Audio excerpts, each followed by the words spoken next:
Hey everyone, welcome back to my channel. This is Chinezeslife. If you're new to this segment of my channel or my channel in general, what I'll be doing in today's video is giving a recap slash review of the latest episode of Insecure. So if you have not watched Insecure season 4 episode 7 up until that point, I suggest that you go back and watch that episode and the former episodes, unless you don't mind it being spoiled for you, because we are going to get into everything that happened in this episode. And I definitely think that it was way more of a juicy episode than the last one. So if you're interested in hearing my recap slash review on that, go ahead and stay tuned for the rest of this video. So this episode starts off with Molly at the Ethiopian spot, the same spot that Issa was at. So obviously we're now seeing how the situation went down from her end. From Issa's point of view, at least from what we saw last week's episode, it seemed as if, you know, Issa and Molly didn't end up seeing each other, but Issa like peeped Molly, but then Issa went back into her car. But we see that Molly actually peeped Issa and was like looking down, like acting like she didn't like realize that she was there or what was going on. And then Molly was actually shocked to see like Issa go back in her car. She was just kind of like, oh.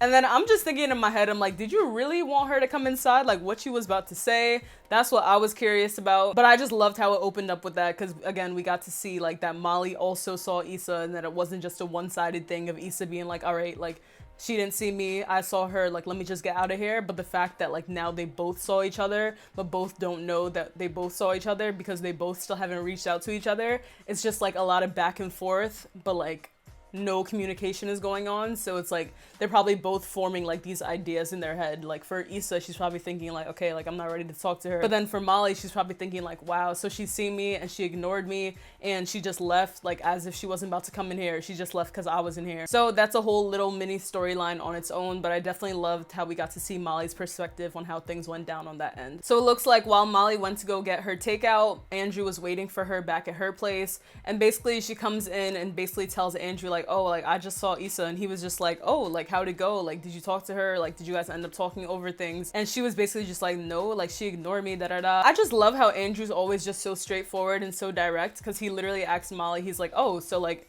he was just mad chill about it. He's like, oh, so are you gonna reach out to her? And then Molly goes and like literally places all the blame on Issa and was like, no, like why would I reach out to her? This whole thing was her fault anyways. And I'm just like, sis, so you're not gonna even take like 1 ounce of the blame at all? Because it's like, okay, like yes, you can play the blame game, but it's like you have to realize that you were wrong in the situation partially too, because the whole reason that things unfolded to the way that they were was because you guys both had that pent-up energy and both weren't really talking about what the issue at hand was and just kind of let things slide. So to kind of place the full blame on Issa, I just felt like that was kind of cowardly. So I'm just like, ugh, sis, like, come on. But basically that conversation ends and she's like, listen, like we're going to Mexico tomorrow. Issa's not going to be there with us. Let's focus on our vacation. And we get to see that Molly and Andrew's vacation is in the works, it's in the making, and it looks like it's gonna be real lit. So it also turns out that Molly had like a last minute meeting to tend to right before the trip. Literally every outfit that Molly had on in this episode was like bomb, like to the core, 100% bomb. Like I was like, whoa, like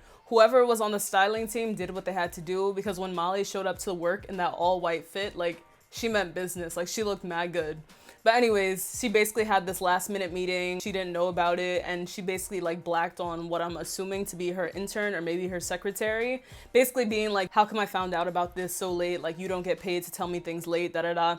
Basically just taking her anger out, her frustration out on this intern. And I felt bad. I'm like, dang sis, because sometimes like as that person, as that secretary or as that intern, like obviously like it probably wasn't intentional, but again, I do understand where Molly's coming from too, because it's like her not being briefed or not having the same amount of time as everyone else did to catch up on what exactly the meeting is about kind of makes it look like she's not taking her job seriously, and especially now that she's been trying to prove herself so much lately. So it's like I get her frustration, but sometimes it's just like her delivery definitely could have been better. So we fast forward and now it is time for the vacation. However, Molly is literally running late, like physically running in the airport to go ahead and catch her flight. I just love the whole cinematography behind this episode too, like just the different shots panning between her running, panning between her shoes, the LAX shots, just everything just looks so good.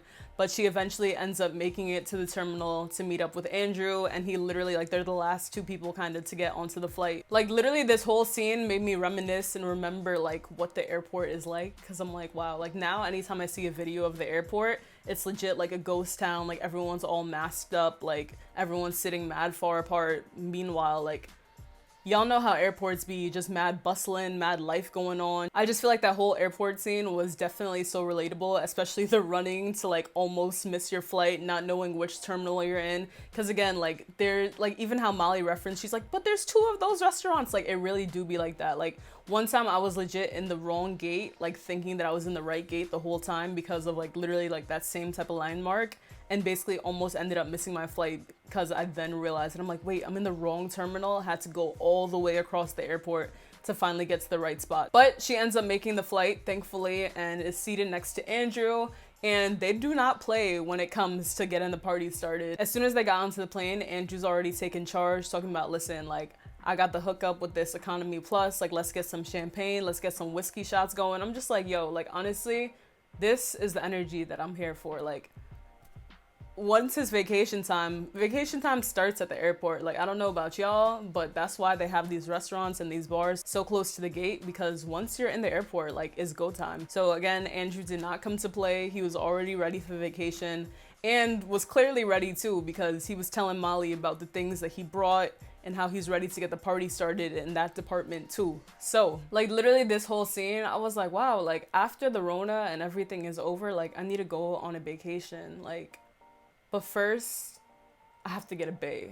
So that part, we're gonna figure that part out, but just know the trip is coming soon. I don't know when, but it's coming soon. And then just for a little bit of comedic relief, they're like seated in the same row as an older woman who recently, I'm assuming, got a divorce, because she's basically like, oh, she gave 25 years of her life, and now today's day 3 of like her first time like living for herself. And she's just chatting, like also kind of taking advantage of just that airplane space, that freedom, just basically starting her vacation as well. And that's also such a relatable moment, because it really do be like that. Sometimes strangers just be like spilling tea to you about their lives, and you're just like, like hoping that they stop, but then they just keep on talking, and it's just like, yeah, okay, yep. Because Molly, you could tell, like, she wasn't trying to be like rude or anything, but she was just kind of like giving her that stiff smile. It's kind of like that, okay, like you can stop talking now, like ha ha ha. Because the old lady just kept on going and going. I'm just like, yo, what? So a super important moment on the plane was basically Molly telling Andrew, you know, like she's had a long morning. Is it possible that when they do get to Mexico, instead of going straight to the festivities with Andrew and his brother and his brother's wife, like can they just like have a chill night, link up with the other couple like the next day? And then Andrew's basically like, yeah, you know, like the only thing is that like my brother is like kind of like a strict planner, so like he already has all these things in store for us, so like I don't really want it to be like, you know, to the point where it seems like he planned all this stuff and then we're just like dubbing all the plans. So then Molly, surprisingly, actually like reasons with Andrew. She's like, you know what, you're right. Like he did plan out all this weekend. It does make things easier. You know, like we'll rest up on the plane, and when we get there, like we'll be ready to go. So she basically like compromises, sees where he's coming from. So I definitely saw that as like a growth moment for her. And I really do think that in this relationship with Andrew in general, like she's definitely like being able to see herself in different ways and is learning to make compromises and is learning to like, you know, change for your partner. Not necessarily like change who you are, but more so like change your way of thinking, change your mindset. And literally, even when it comes down to such a simple decision as that, like the fact that they were able to just have a discussion about it, and it wasn't like a big thing, it wasn't like a big deal or an argument. I just thought that that was like a nice positive moment. So we now fast forward to Andrew and Molly checking into the hotel. And again, this hotel was great energy, made me miss vacation so much, because as soon as they touched down, like step foot onto the resort, they was greeted with drinks, greeted with, oh, y'all want some caviar? Like, it was just great. And literally almost instantly, Andrew's brother Victor and his wife Lydia basically appear in the scene. And Andrew introduces his brother to Molly and also the brother's wife to Molly. And literally, I just thought that this was like a mini sub moment, but the energy exchange between Lydia and Molly was just like so pure, like at least from like Lydia's end, like she was just so energetic and like fun. Cause I know a lot of the times like that can be an intimidating moment. Meeting not only your like significant other's family, but then also like their wife or their boyfriend or girlfriend, cause it's kind of like, all right, like that's already an established relationship. So it's kind of like you want them to like you, but then you also want to be yourself, but then you also are scared. Like, what if they don't like me? Like, do I have to pretend to be someone else?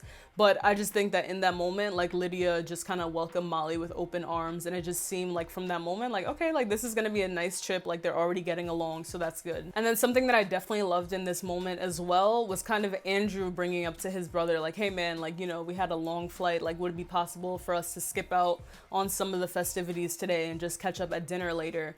Because again, Molly didn't want it to seem like, you know, it was coming straight from her to give them like something to not like about her. Because it's kind of like, all right, like you're this new girlfriend and you're already the one like being like, oh, like I don't want to do this, I don't want to do that, like can we not do this, can we not go to that? So the fact that Andrew kind of like spoke up for Molly without letting his brother know that like that was really how Molly was feeling, I definitely like that, because again, it just shows that communication. It shows that Molly communicated to Andrew that, you know, she was kind of tired, but then also she communicated that, you know, she doesn't want it to come off like the wrong way, so it'll be probably be better. Like she didn't even have to tell Andrew like, hey, like do you think you could talk to your brother? Like he just kind of took that lead, took that initiative, and was like, you know what, like I know she probably doesn't want to speak up on this, so let me just make this suggestion to my brother. And basically the brother wasn't really backing down, but then we see that same type of relationship dynamic, because then Lydia was basically like, you know what, like yeah, they did have a long flight, let's just catch up with them later, da da da, and then that ends up working out perfectly. So now we fast forward to Andrew and Molly in their hotel room, and Molly again came through with the outfits, y'all. She had on this like backless orange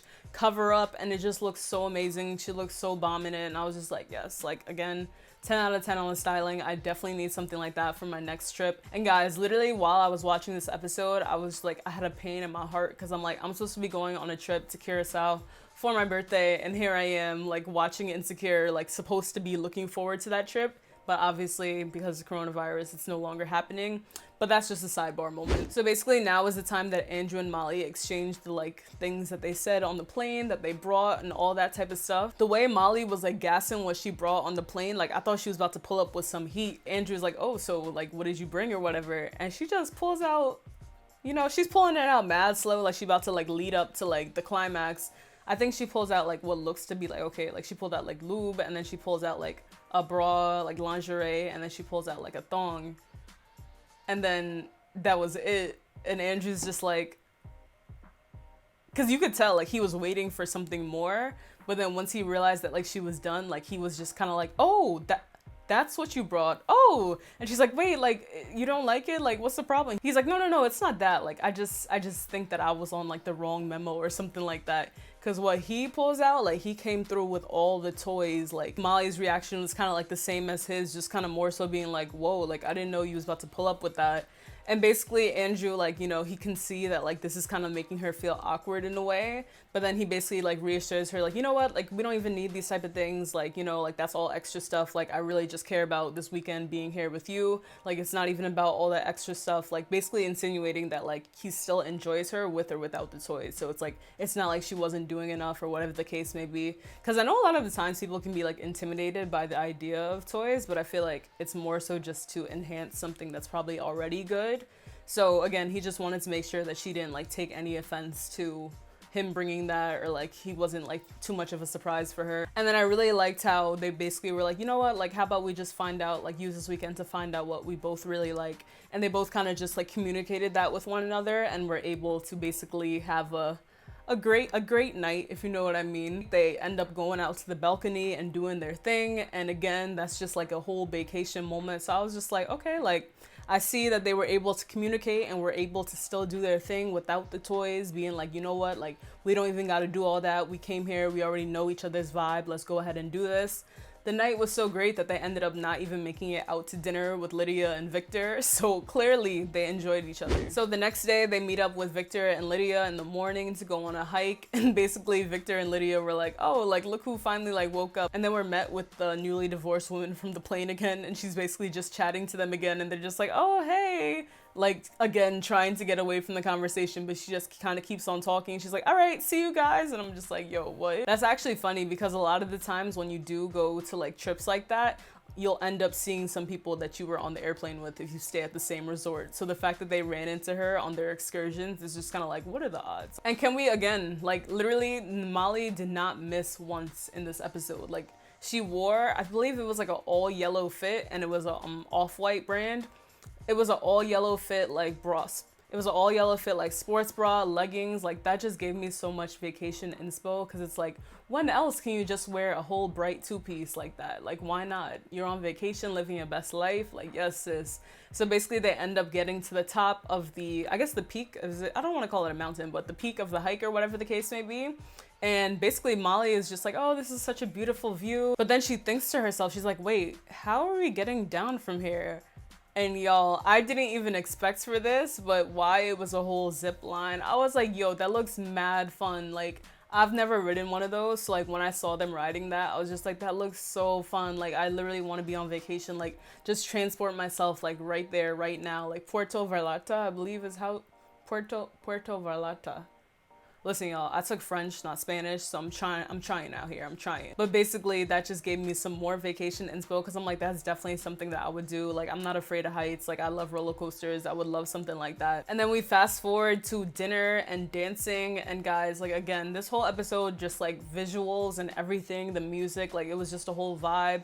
You could tell that Molly and Andrew were enjoying each other's company. Lydia and Victor were also enjoying Molly and Andrew's company. So it just seemed like everything was going great. It's like the perfect vacation weekend. Like everyone's getting along well, everyone's just having fun, enjoying, relaxing. But I told y'all there was tea, right? So let's go ahead and get into the spiciness of this episode. So basically now after the dinner, Molly and Andrew are now back in their hotel room, just reminiscing on the night, being like, you know what, I'm really enjoying our time here, whatever the case may be. And it looks like they're both just like kicking it back. Like Molly's chilling, laying down, Andrew's on his phone. And it looks like he's noticed that he has a few missed calls, missed notifications from Nathan. And basically he just lets Molly know like, oh, what? Like, looks like Nathan's been trying to get at me. Like, let me just call him back. So he FaceTimes Nathan and he's just like asking where a household item is. Andrew tells him where it's at. But then, surprise, surprise, we hear a familiar voice in the background. It's Issa. And y'all, Molly's face as soon as she heard Issa's voice on the phone, she was just like, so basically Issa's voice being on the phone sparks conversation, unsurprisingly. But basically Molly's just kind of like, like, I can't believe that Issa's over there with him, like after all that he put her through. And then Andrew reveals some details that we never knew before, which is basically like, you know, like Nathan was going through some things when he ghosted on Issa. But then Molly's kind of just like, oh, like things like what? And it turns out that Nathan was like struggling with his mental health. That's the reason why he ghosted. And then Molly's just kind of like, oh, does Issa know that?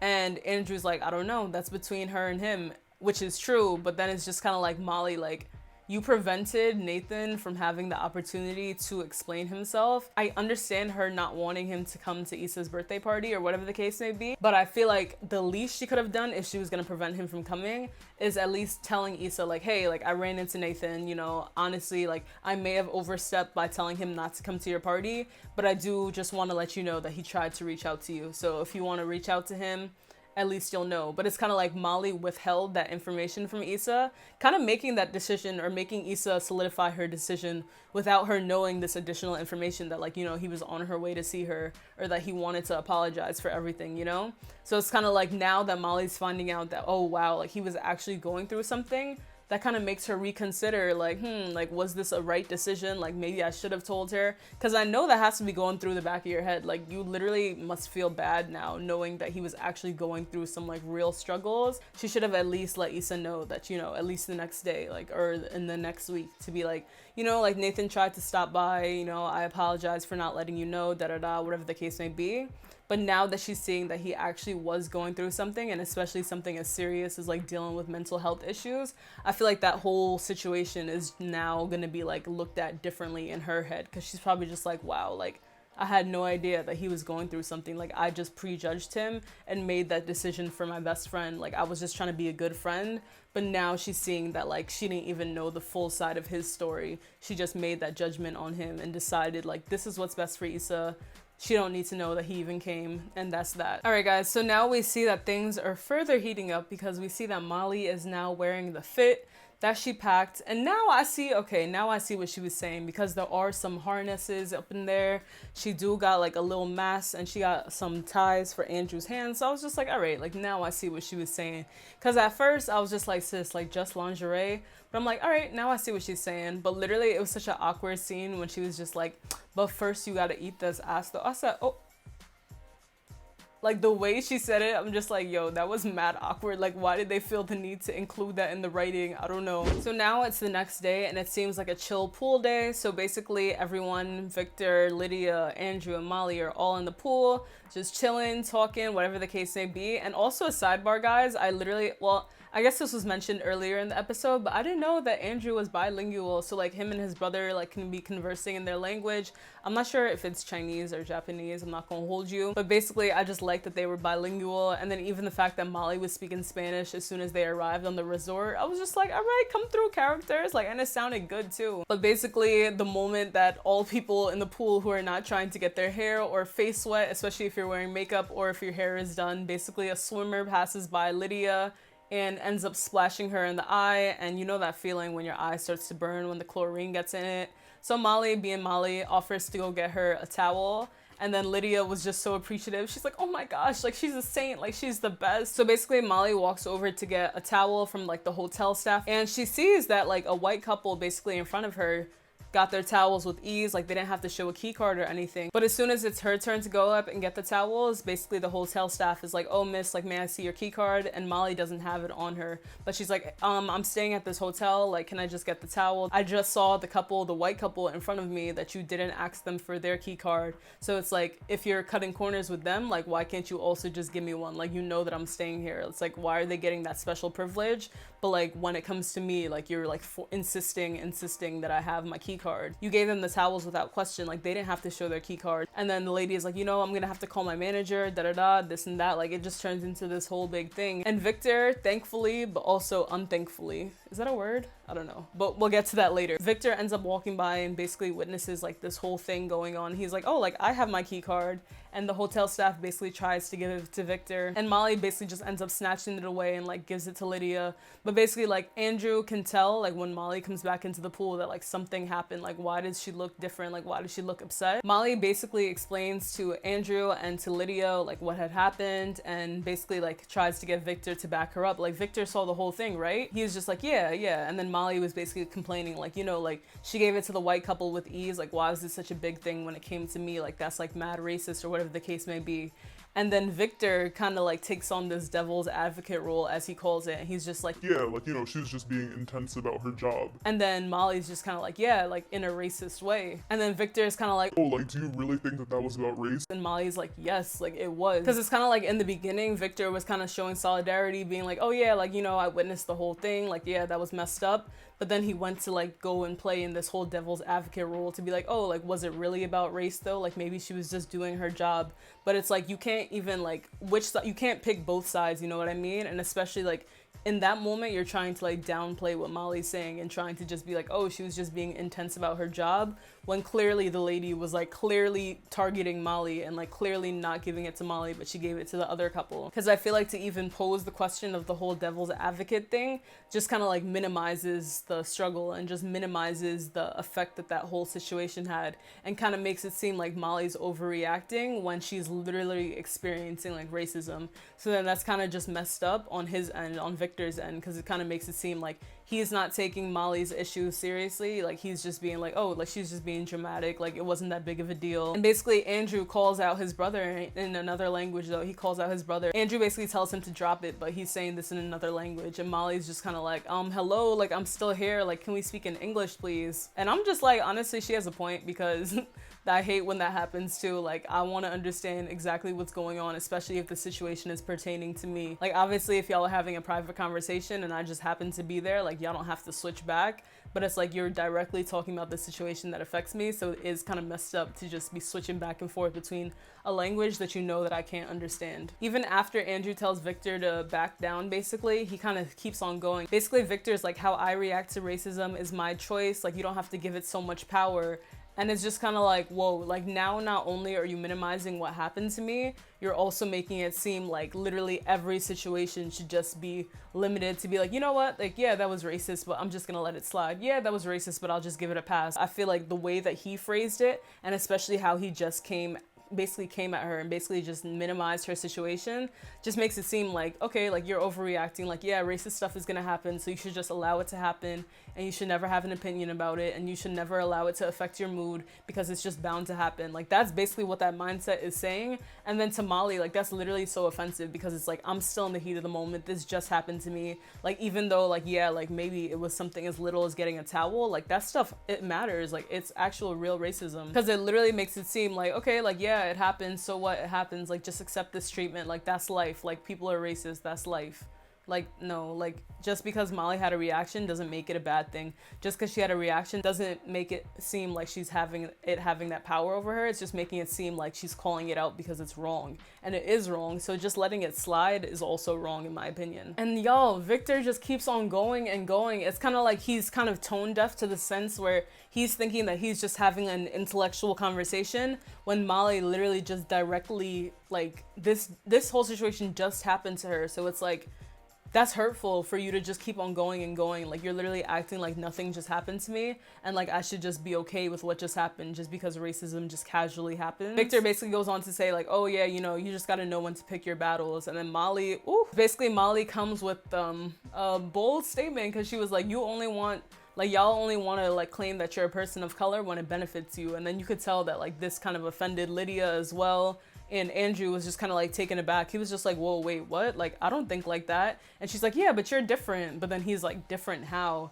Because it's kind of like that kind of low-key can strike a nerve for like all of them in a sense. Because it's like in that moment, like Molly's low-key generalizing like all Asian people, being like, oh, you know, like they don't consider themselves people of color only when it's convenient, or whatever the case may be. Which again, like based on this direct situation with Victor, like I can see why she said that, and I do see why people say that too, because a lot of the times it does seem like that. It seems like black people, like when bad things happen to black people, when black people experience racism, it seems like black people are the only people sticking up for black people. Like, where are all these other people of color who claim to like have the same solidarity as us when things are happening, when bad things are happening to black people, you know? This scene was basically very heated, y'all, because Molly basically ends up cursing out Victor and telling Andrew, like, you know, like, get your brother, da-da-da. And I was just like, woo, like, that was intense. Especially, y'all know, like, last episode was, like, nothing. So for this, like, the ante was upped, like, all the way, because I was like, wow, like, that was a really intense scene. And again, like, I don't feel as though in the show we talked about race too much, so this kind of just showed, like, yes, like even though like Asians and black people are both considered like people of color, it still kind of showed that there is that like low-key disconnect in a way. And then Lydia kind of even pointed that out, because she was like, oh, this is what the white man wants to like divide us, da da da. But it's like, you're saying that, but then also like look what your husband is saying too. It's like he's literally playing the devil's advocate role that usually the white people take on. So it's like, yeah, like you're saying that you're in solidarity with me, but you're literally taking the side of the racist behavior. So it's like, are you really on my side, or are you just saying that when it's convenient to you? So we now fast forward to back in the hotel room, and Andrew and Molly are both like on opposite sides of the bed. They're not cuddling. And again, like I'm not too shocked, because after an argument, it wasn't necessarily an argument, but after like something so intense like that, it's just kind of like, all right, like let's just give each other space. Like obviously we have to stay together tonight, but like, you know, like that was kind of like our first real big like argument in a sense. Even though it didn't directly involve Andrew, it's kind of like he was there to witness everything that went down. And then we fast forward to the next morning, and Molly wakes up in bed, but she's alone.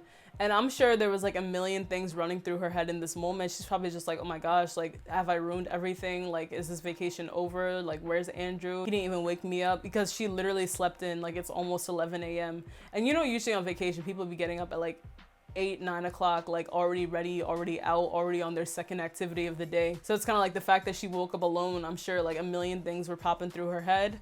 But luckily Andrew saves the day. So basically Andrew brings Molly a smoothie, like comes in and was like, you know, like I figured that you needed the extra sleep, so I just let you sleep in, like here's a smoothie. And they just kind of start talking about what the plans for this current day are. And Andrew's kind of like, oh, you know, like we should do something relaxing.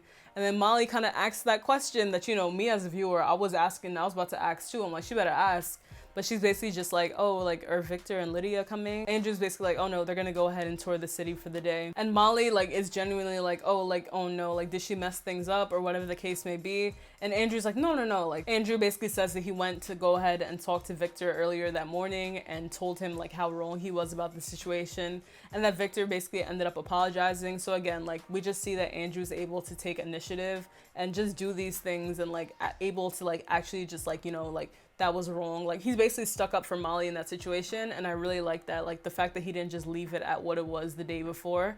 Like he went out of his way to go speak to his brother again to be like, hey man, like that was really messed up. Like you didn't even see where she was coming from, and like that was totally just messed up. I wish that we got to see that scene, like to see what exactly he said to him, but I do appreciate the fact that he was able to like kind of do that without even involving Molly. It's just kind of like, you know what, it's handled, it's covered, like I'm sorry that whole thing happened. Basically Andrew ends the scene being like, you know, I don't want you to fester on this, like we'll figure this out. Basically giving Molly like a sense of reassurance, being like, you know, like maybe these things may happen in our relationship, I still want you, like I'm still willing to work through whatever it is. Like I'm still willing to stick up for you and be there for you. So in that case, like I really like that. Again, like I just think overall Andrew's just like very well with communicating his feelings and communicating like how he feels about Molly to others too. Like the fact that he was able to like stick up for her multiple times and really able to get through to his brother on something that his brother didn't necessarily see in a certain way just kind of shows like how emotionally intelligent he is, how emotionally mature he is,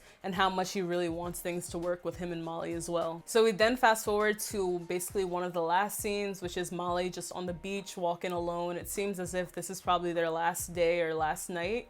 And basically she ends up calling up her therapist. She basically leaves her therapist a message being like, you know, like I hope that you can get me in as soon as possible. You know, I know that it's been a while, but there are some things that I'm struggling to let go of recently. And I really do like that, because I did notice that like Molly had stopped going to her therapist. And again, like obviously I've never been to therapy before, so I don't know how often you're supposed to go, but I feel like there's a certain point in time where it's like you should still go consistently, but to kind of like stop going, period. And then especially stop going when a lot of things are happening in your life. I feel like that whole situation with Issa, had she had still been going to her therapist, may have played out differently, being that, you know, she would be getting this advice from someone who's a professional in this area versus kind of like going based off her emotions. And again, like struggling to let things go has been a big issue for her. So now, even now, she's adding on this whole thing with Andrew and his brother. This probably makes me think that that's one of the situations that she has in reference as well, because it's kind of like now she has to add that to her list of things that she can't really let go, because it's like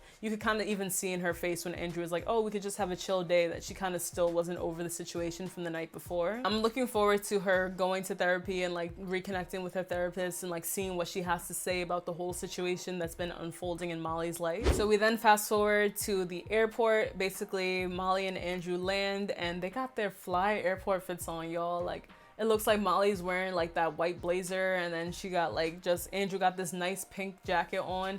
Basically Molly ends up seeing Lawrence from a distance, and she's just kind of like, oh hey Lawrence, like Lawrence. And basically like they end up just like saying hey to each other, but it was literally such an awkward interaction. Like I already knew it would be awkward, but I didn't know it was gonna be this awkward. We have to remember that the common denominator between Lawrence and Molly is Issa, but obviously Molly's not talking to Issa, but then Molly knows that Issa and Lawrence are cool again, but then it's kind of like awkward for Molly to not bring up Issa to Lawrence when like they're talking, which kind of lets him know that Molly and Issa aren't talking. So it's just this like whole thing going on. And then amidst all of this is Andrew's first time meeting Lawrence, and you can tell that Molly doesn't necessarily know what to introduce Lawrence as to Andrew, because it's kind of like, oh, like is she supposed to be like, oh yeah, hey, this is Lawrence, Issa's ex, and then Andrew's just gonna be like, oh, so your ex-best friend's ex, like, oh, okay, like, because literally like Lawrence tries to give Molly first a handshake, and then she was going for a hug, and then they both just kind of like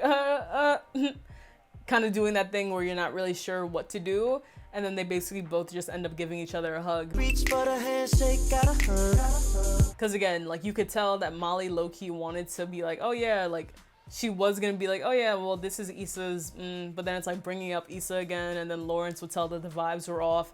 But I'm sure he could already tell that the vibes were off just based on that whole interaction. Because in my head, I'm just like, Molly, like why did you even say hi to him in the first place if you knew that you know, like it wasn't as necessary. Like she could have just peeped him like how she peeped Issa and then kind of just put her head down, because that was just bound to be an awkward situation, but I didn't know it was going to be that awkward. So then the last and final scene, we see that Lawrence, as soon as he walks out the airport, first of all, can we talk about Lawrence's haircut though? Because he had a fresh cut and was looking mad different, mad clean. He came in from Frisco, so I'm guessing he was on a business trip.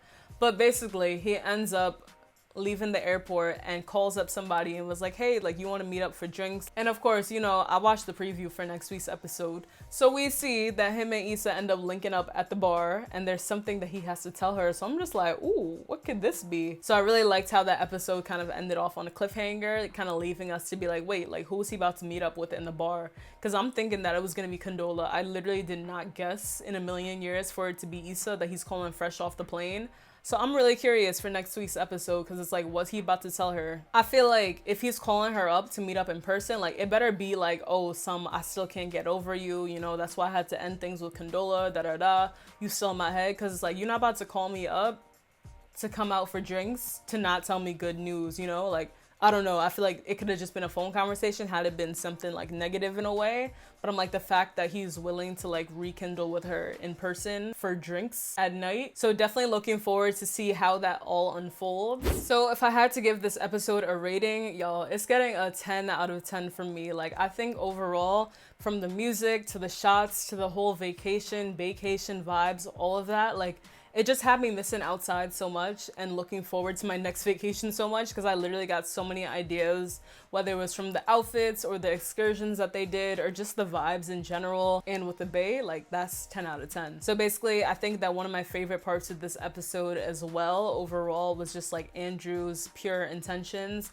and just showing how much he's like really here for this relationship with Molly, even from things like just explaining the whole toy situation, being like, you know what, like, as long as I'm here with you, like, we don't even have to use this stuff, or him sticking up for Molly when it came to the whole situation with his brother, or even just letting his brother know, like, on Molly's behalf without letting him know that, like, oh, like, Molly doesn't really want to go out as soon as we get there, making it seem like it was him saying that. You could tell that Andrew just really cares about Molly and just really wants to see this whole situation work. I also really liked in this episode how we found out more details as to why Nathan may have ghosted from Issa. I feel like there were some key moments in this episode that kind of led to Molly ending up calling her therapist, whether it was from that whole situation with the towel or the situation with finding out why Nathan ghosted, and kind of Molly maybe feeling like that guilt or like being kind of like making her reevaluate her choices. I do like how in the end, like, she was able to see like, all right, like, I've been going down this path and like I've realized that there's a lot of things that I'm holding on to that maybe like I'm having trouble letting go of it. So the fact that she was able to open up to her therapist about that and to basically make that decision to be like, you know what, like, I can tell that I need help, like, I need to talk to someone professionally about this, because it's clearly like there's so many things building up and building up and building up, and like now she just tacked on a few new things. So the fact that she was able to recognize this for herself and realize that like, all right, like, it's time to like go back to Dr. Rhonda. I really, really like that about this episode, because it shows that like, yes, like, Nathan was going through his own mental health things, but then that kind of made Molly realize like, wow, like, I've been ignoring my mental health and just kind of doing things on my own. So it just kind of showed that like, you know, like, we are stronger when we are going to professionals, like when we are doing these things, like when we do take the time to like build and to grow and to actually see that we can come out better on the other side. Because clearly Nathan like is okay now, so he was able to deal with whatever he had to deal with.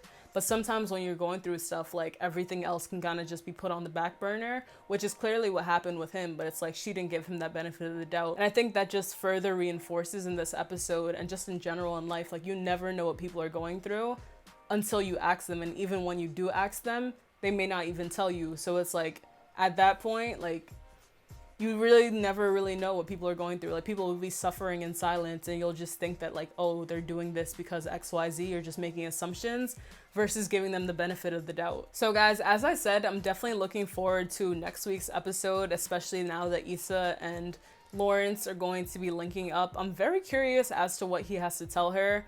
and definitely just hope that is something spicy and he didn't just call her over for no reason. So that brings me to the end of this video. And guys, there's only 3 more episodes in the season, so I'm definitely looking forward to the next episodes. Like, I'm literally counting down the days until Sunday comes again. As always, thank you guys so much for supporting and being with me on this journey. If you are not subscribed to my channel, make sure to pause this video and hit that subscribe button, and also make sure to turn on them bell notifications so that you know when I am posting a new video. Guys, we have officially done it. We have hit 1,000 subscribers. So again, thank you guys so much for following me on this journey and just supporting each and every video. Whether you're a new subscriber or old subscriber, I will be having a giveaway that will be announced soon, so just stay tuned for that. If you guys are not following me on Instagram, make sure to follow me over there at chinezeslife. And if you are not following me on Twitter, make sure to follow me over there at chinezeslife.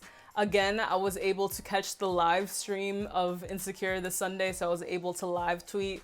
That's something that I love doing. So if you want to see my thoughts as they come in right straight off the bat, this is before the notes, y'all. Make sure to follow me over there on Twitter. So again, thank you guys for staying tuned for this video. Go ahead and comment down below what your favorite part of this episode was, or if you have any opposing ideas or comments as to what I said. Definitely open to hearing everything and having that discussion with y'all. As always, I appreciate you guys' support so much, and I will see you guys back next week for another season 4 review of Insecure. Bye guys!